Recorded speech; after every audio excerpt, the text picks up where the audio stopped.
Bernie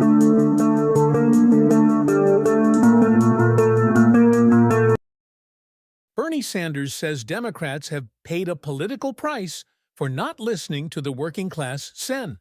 Bernie Sanders, who caucuses with Democrats, has been touring the country with Rep. Alexandria Ocasio-Cortez, DNY, to push back against the Trump administration.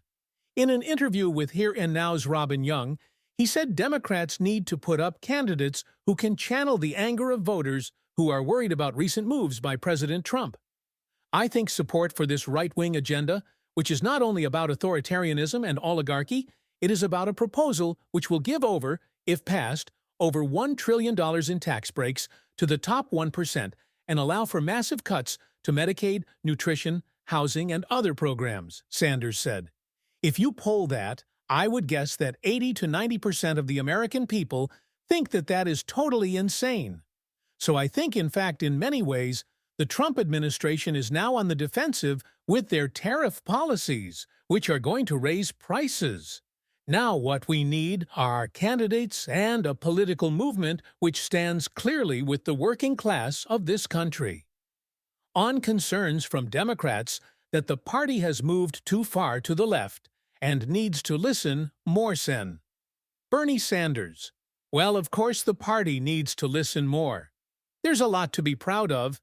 They have led the way in the right for women to control their own body, something which is under attack right now, led the way for gay rights, led the way to fight against bigotry in general civil rights. But I'll tell you what Democrats should not be proud of. And that is in the richest country in the history of the world, 60% of the American people living paycheck to paycheck. In America today, one guy, Elon Musk, owns more wealth than the bottom 53% of American households. We are the only major country on earth that doesn't guarantee health care to all people despite spending twice as much as most countries. 60,000 people a year die because they don't get to a doctor on time. In other words, what the Democratic Party has not done is paid attention to the working class, and they paid a political price for that.